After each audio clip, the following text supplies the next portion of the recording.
वत्स वो उनका कभी कभी मैंने सुना हो हम्म। तो और पूर्ण और शून्य और दोनों फर्क है ना, दोनों एक ही है।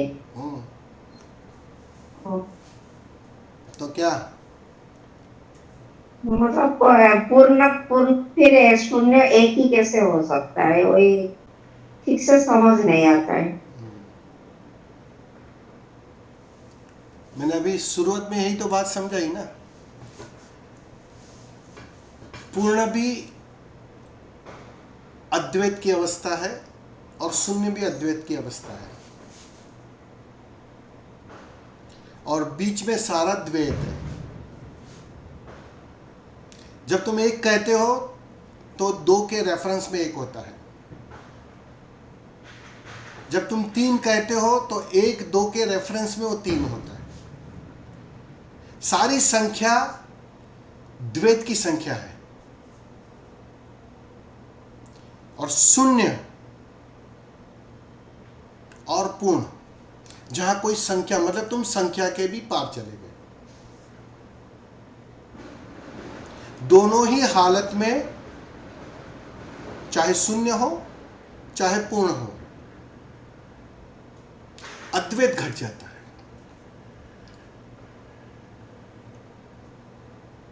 इसलिए सारे जानने वाले कहते हैं या तो तुम पूर्ण हो जाओ तब भी चलेगा, या तो तुम शून्य हो जाओ तब भी चलेगा। जोर अद्वैत पर है।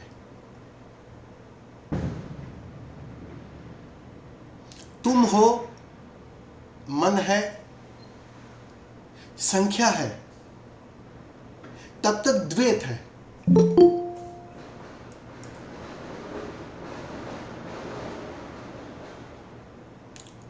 संख्या के बाहर जाना है, द्वैत के पार जाना है। तो इस तरफ आ जाओ जहां शून्य है, चलेगा। उस तरफ चले जाओ जहां पूर्ण है, तुम्हारी भाषा में पूर्ण है, वहां भी चलेगा, क्योंकि वहां द्वैत ना रहेगा।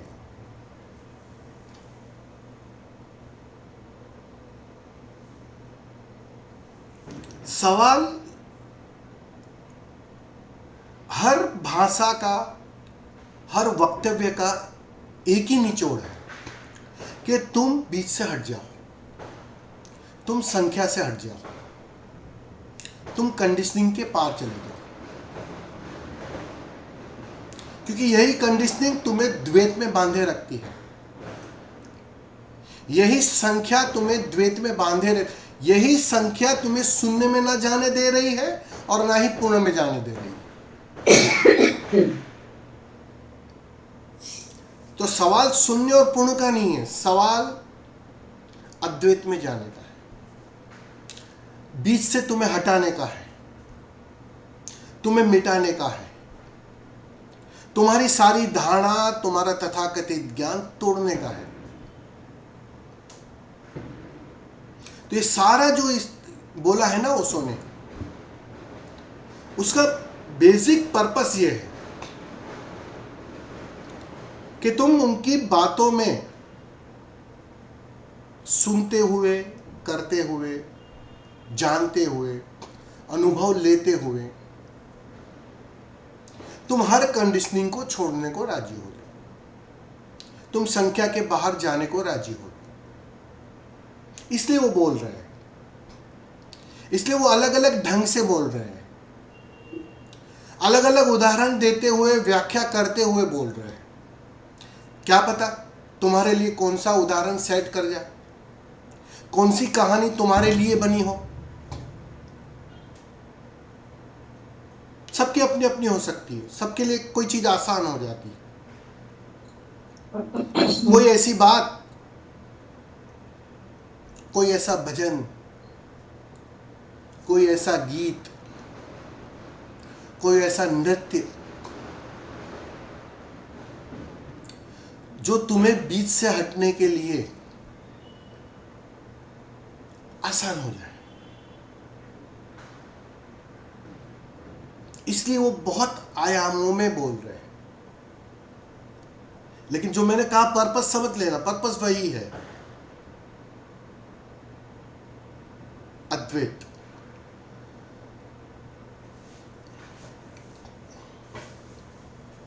किसी भी तरह तुम राजी हो जाओ, उनकी बातों में उलझकर,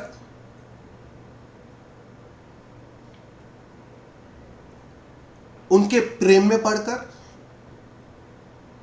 भक्त की तरह गहरी श्रद्धा बनाकर, किसी भी तरह तुम उन सारी खूंटियों को छोड़ने के लिए राजी हो।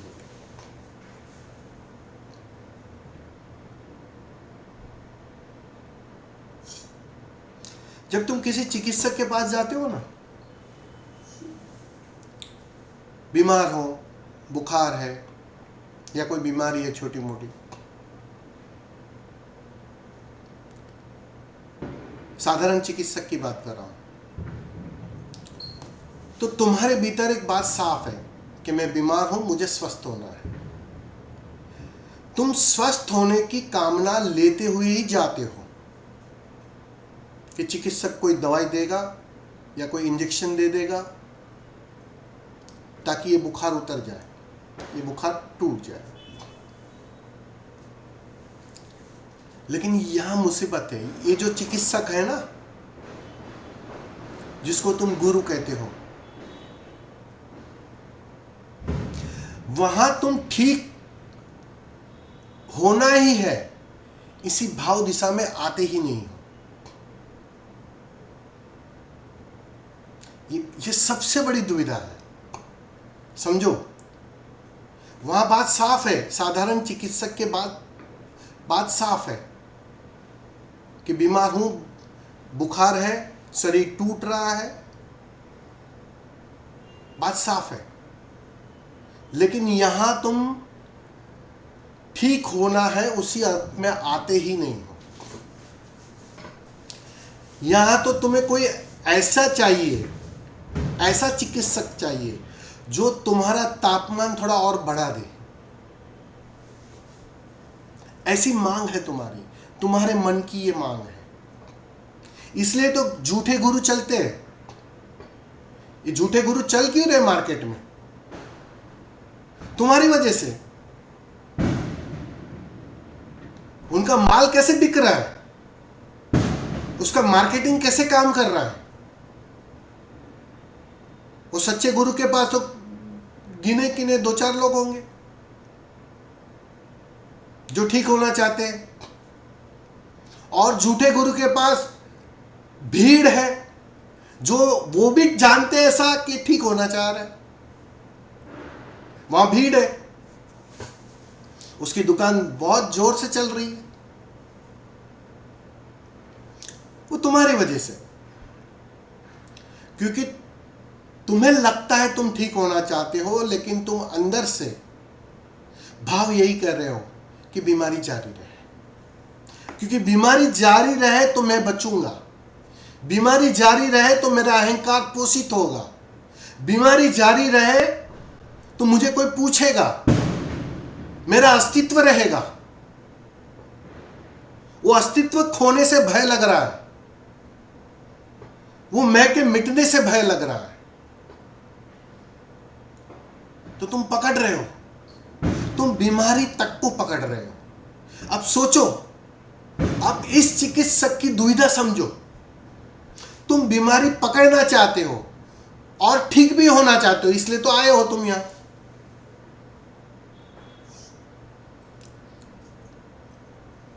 कैसा उपद्रव है, कैसा गहरा काम करना पड़ेगा। समझ में आ रहा है ना? दोनों तरफ से तुम खींच रहे हो,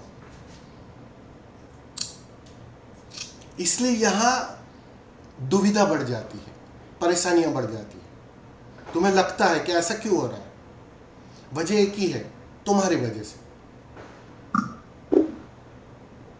चिकित्सक तो बात साफ साफ कहना चाहता है कि तुम स्वस्थ हो जाओ, मैं स्वस्थ हो गया, तुम भी स्वस्थ हो जाओ। लेकिन तुम स्वस्थ होना भी चाहते हो और तुम स्वास्थ्य से बच भी रहे हो। ये दोनों काम साथ में चल रहा है, इसलिए लंबा कारवा चल रहा है।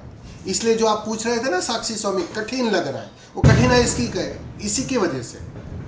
एक हाथ इस तरफ खींचा जा रहा है और जब मैं खींचूंगा तो जोर से ही खींचूंगा, ठीक से पकड़ कर खींचूंगा, कमजोर नहीं है मेरा हाथ। और जब तुम जोर वहां लगा रहे हो, तुम्हारी हालत हो दोनों तरफ हाथ खींचे जा रहे हैं, वही बेचैनी लाता है, वही अध्यात्म को कठिन बनाता है। वरना कठिनाई है ही नहीं अध्यात्म में, कुछ हो ही नहीं सकती।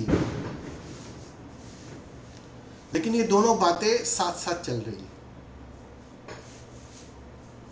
इसलिए कठिन हो गया।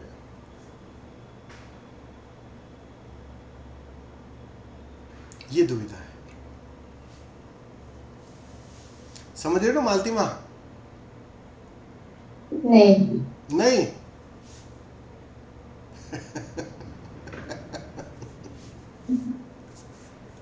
समझे तो हो जाती। हाँ, समझ से तो हो जाते, वो बात सही है।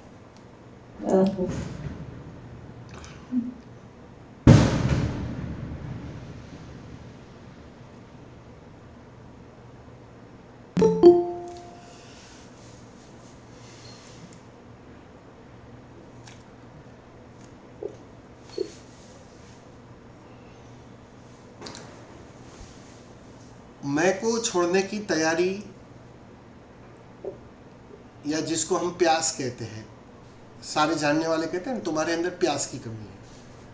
वो प्यास का अर्थ ही इतना ही है कि तुम्हारी कितनी तैयारी है मैं को छोड़ने की, मिटने की। ये इसलिए कहना पड़ रहा है बार बार, इसलिए दोहराना पड़ रहा है, क्योंकि दोनों तरफ से तुम ही खींच रहे हो। तुम उस तरफ से भी छोड़ना नहीं चाहते हो, क्योंकि वही सब कुछ है तुम्हारे लिए। इसके अलावा कुछ जाना ही ना था तुम्हारा होना, और तुम्हारा होना क्या है वो मैं जान रहा हूं, भली बाती जान रहा हूं। लेकिन तुम गलत चीजों को होना ही अपना होना मान रही थी, ये मुझे दिखाई दे रहा है। गुरु का अर्थ ही इतना है कि जिसे वो साफ साफ दिखाई दे रहा है, उसके पास वो दृष्टि आ गई, वो उस अद्वैत में छलांग लगा गया,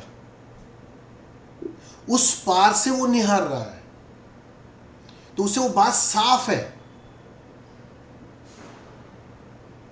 तुम्हें वो बात साफ नहीं हो पा रही। तुम जो जो जानती हो उसको ही अपना होना मानती हो, और गुरु का अर्थ ही इतना है, जो अपना होना मानता था कभी किसी बेहोशी में, किसी अज्ञान में, उससे वो मुक्त हो गया, उसको छोड़ने को राजी हो गया और उस पार आ गया, जहां अपना होना सही मायनों में है। इसलिए वो बार बार तुम्हें भरोसा दे रहा कि आ जाओ मालती, इस तरफ आ जाओ। कहां उस पार खड़ी हो नदी के, थोड़ा तैर कर आ जाओ, किसी नाव का सहारा लेकर आ जाओ। मैं तुम्हारा हाथ पकड़ रहा हूं, मेरा हाथ का सहारा लेकर आ जाओ, आ जाओ इस तरफ। मैं जानता हूं तुम्हारा होना क्या है, तुम्हारा असली चेहरा क्या है, असली मूल्य क्या है तुम्हारा, वो मैं जान रहा हूं। ये मैं अपने अनुभव से कह रहा हूं, और तुम धीरे धीरे राजी होने लगते हो, भरोसा आने लगता है, श्रद्धा आने लगती है। और जैसे जैसे तुम इस तरफ आते जाओगे, तुम्हें बात साफ होने लगी, वो दिखाई देना शुरू हो जाएगा कि कल तक जिसे मैं पकड़ रही थी कल तक जिसमें मैं आनंद की खोज कर रही थी, सुख की खोज कर रही थी, कल तक जिसमें मैं तृप्ति खोज रही थी, वहां तो नहीं था, वो बात पक्की है।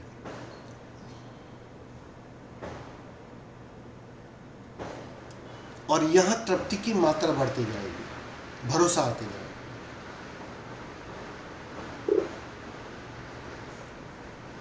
और जब भरोसा इतना गहरा हो जाएगा, श्रद्धा जब इतनी गहरी हो जाएगी कि तुम सब कुछ दांव पर लगाने को राजी हो जाओगे। तुम अपने ज्ञान को, तुम अपनी समझदारी को, तुम अपनी बुद्धिमत्ता को,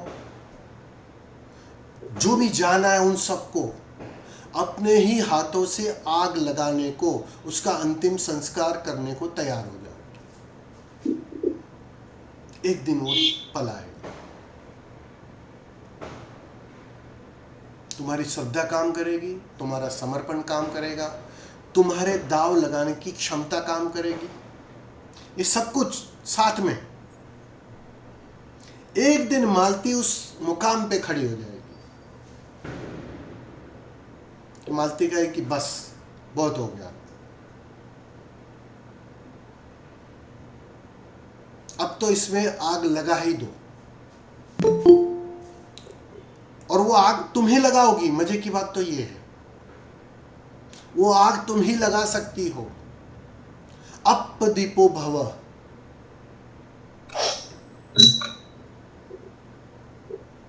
गुरु नहीं लगा सकता है, गुरु याद दिला सकता है, गुरु प्रेरित कर सकता है, तुम्हें बार बार उस पार की याद दिला सकता है।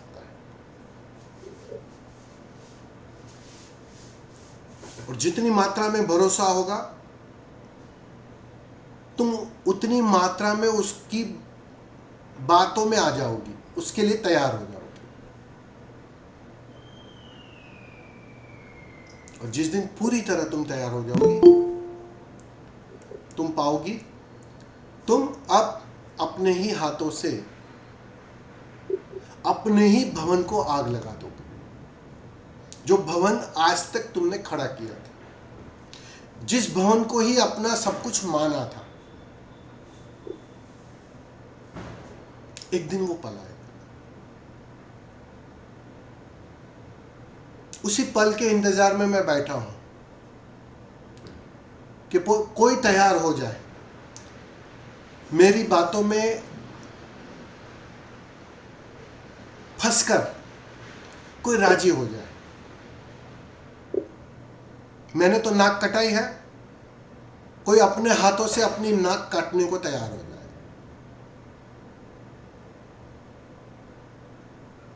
भवन को आग लगाने को तैयार हो जाए। हमने तो जला दिया अपना भवन,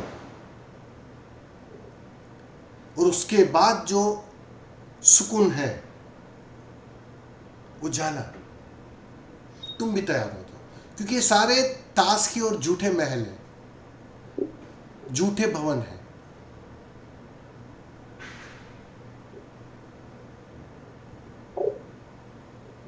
बस उसी की याद दिला रहा हूं मैं। उलझ मत जाना इन झूठे महलों में।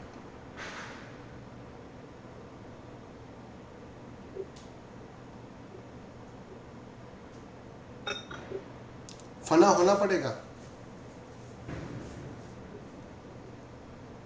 पतंगों की तरह।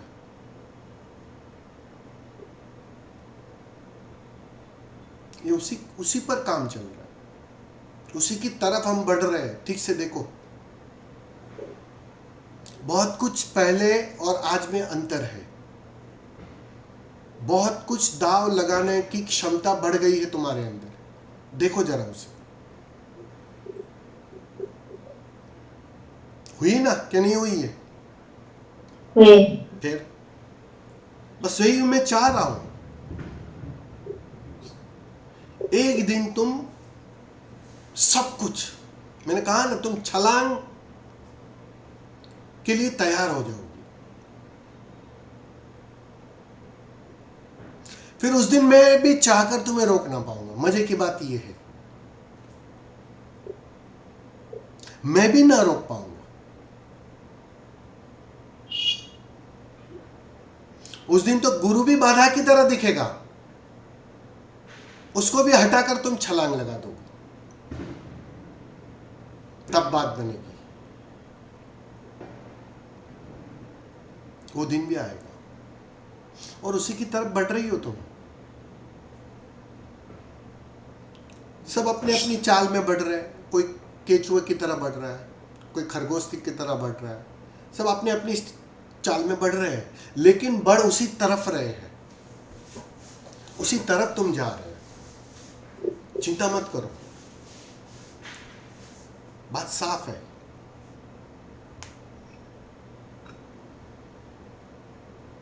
तो होगा वो।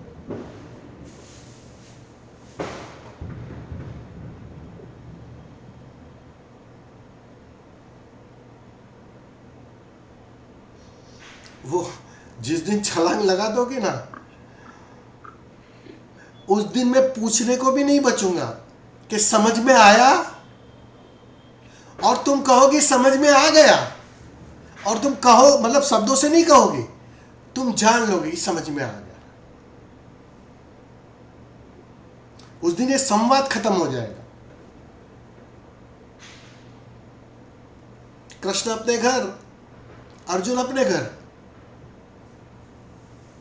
संवाद पूरा। और संवाद तो बीच में होता है, यात्रा में होता है, इसलिए बार बार पूछना पड़ रहा है, समझ में आ रहा है, समझ में आ रहा है।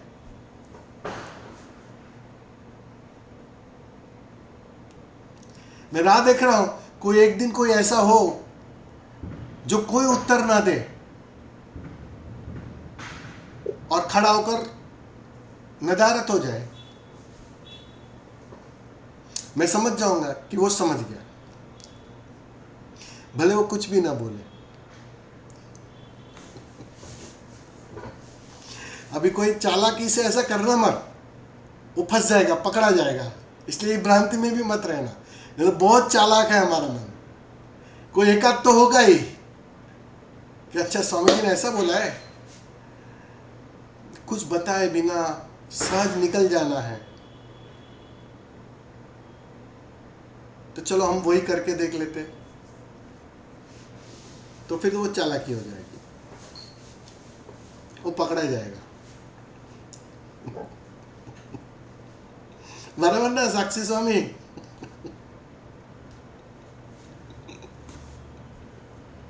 सही है। मन तो कहेगा कि ये तो अच्छा आइडिया दिया स्वामी जी ने, सबको पता भी चल जाएगा कि देखो मेरा काम हो गया, तो सबसे पहले वो डिलीट करेगा अपना नाम और वहां से भाग जाएगा।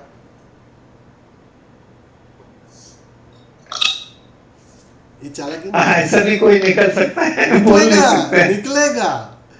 ये मन, हाँ। अब मन है ना, बहुत बहुत चालाक है इस अर्थों में। वो अपना बचाव हर तरह से करता है, इसलिए तो हम सारी बातों को, ओशो की बातों को, जो भी जिन्होंने भी जाना है, कहा है, उनकी बातों को सब तालमेल करते हैं। अच्छा उन्होंने ऐसा कहा था, तो वो उस बात को कभी कभी होने के पहले तुम उसको कर लेते हो, जो सहज होना चाहिए था, लेकिन उसको तुम करने के अर्थों में जोड़ देते। तुम्हें पता है अष्टावक्र संवाद, जनक और अष्टावक्र के बीच, यहां अष्टावक्र ने कहा और जनक समझ गया, बात बन गई। अष्टावक्र टटोलना चाहता था, पूरी अष्टावक्र गीता में अष्टावक्र ने टटोला है, घड़े को ठोक बजाया है, पक्का किया है कि ये जो सहजता से तुमने कहा समझ गया, वो सच में समझ गया कि उस समझ को तुमने थोपा है। ख्याल में आ रहा है कि तुमने उसे थोपा है क्या? तुम्हारे मन ने कोई चालाकी की है क्या क्योंकि ये तो बहुत आसान है बात, ये मान लेना कि मैं मुक्त हूं, ये तो बहुत आसान है। लेकिन मैं मुक्त हूं ये तुम्हारी सहजता और समझ से उपज हुआ है, या तुम्हारी बुद्धि ने कोई खेल किया है और तुमने उसे थोप दिया है, मान लिया है कि मैं समझ गया हूं। ठीक से अगर अष्टावक्र के पूरी गीता को आप सुनोगे ना, तो बार बार अष्टावक्र उसे ठोकते बजाते टटोलते जा रहे हैं कि तेरे मन का कोई ख्याल तो नहीं है, वहम तो नहीं है ना, कोई चालाकी तो नहीं है ना, कोई नया खेल तो नहीं रचा है ना मन ने। सच में सहजता में तू उपलब्ध हुआ है, सच में तू सहज समझ गया है। अगर सच में सहज समझ गया है तो मुझे कोई आपत्ति नहीं है, लेकिन ये संभावना है। ख्याल में आ रहा है? तो ये पूरी अष्टावक्र गीता यही है, क्योंकि उसमें यात्रा की तो बात ही नहीं की है, इसलिए बाकी चर्चा करने की जरूरत ही नहीं थी। यात्रा होती, साधना होती, क्रिया योग कुछ होता, ध्यान, तो चर्चा होती कि चल ऐसा नहीं ऐसा कर, ऐसा नहीं वैसा कर। यहां वो बोले और यहां वो उपलब्ध हो गया, उसी पल उसी क्षण बात समझ में आ गई। अब संवाद कैसे हो सकता है? इतनी लंबी चल कैसे सकती है अष्टावक्र गीता? वो चली, फिर भी वो अष्टावक्र के कारण चली।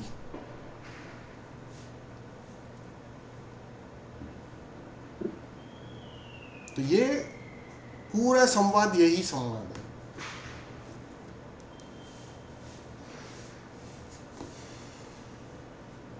चलो ठीक है, समापन करेंगे। दिवाली का टाइम है, आप लोगों का ज़्यादा टाइम ना लेंगे।